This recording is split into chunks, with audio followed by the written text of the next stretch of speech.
सब गोटे के नमस्कार। और एकटा महेशवाणी गीत गाबै छी। टूटली ओ फाटली मरैया देखिते सोहाना हे। टूटली ओ फाटली मरैया देखिते सोहाना हे। आहे ताहि तर गौरी दाई ठार मनहि मन झाँखती है। आहे ताहि तर गौरी रानी ठार मनहि मन सोचती है।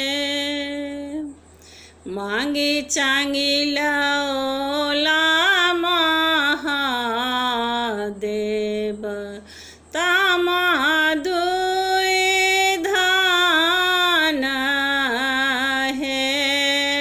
मांगी चांगी लौला महादेव तामा दुई धान है। आहे बाघ छाल देल छिरियाए बसहा खूज खाएल है। आहे बाघ छाल देल छिरियाए बसहा खूज खाएल है।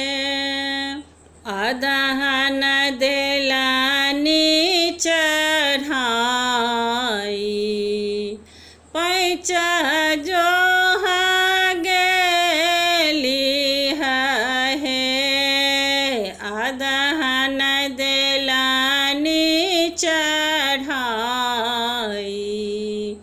पैच जो गेली है।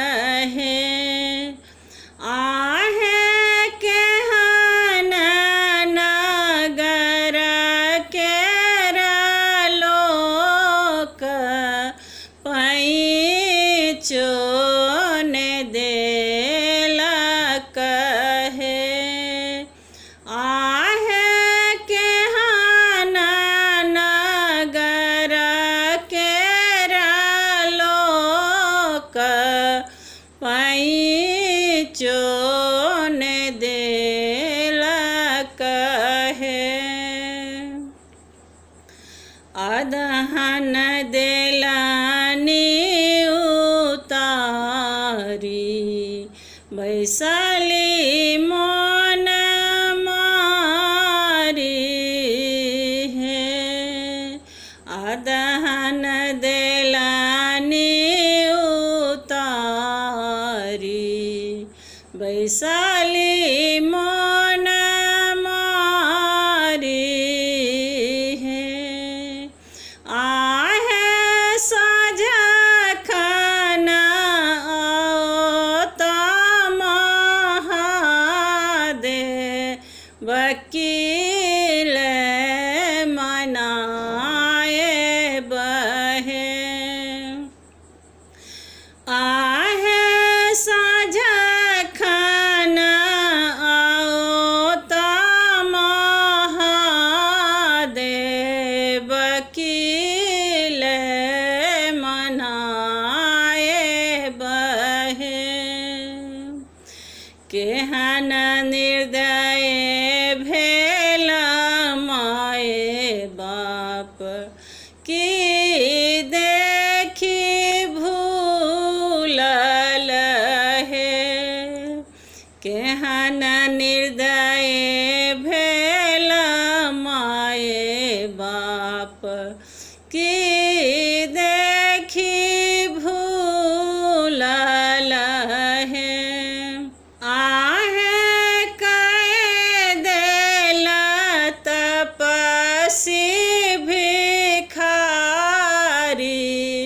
तकर फल पाओल है।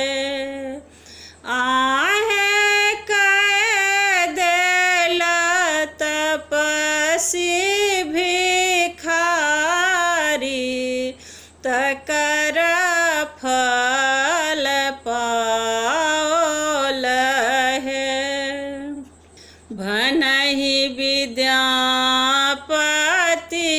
गाओल, गावे सुनाओल है। भनहि विद्यापति गाओल, गावे सुनाओल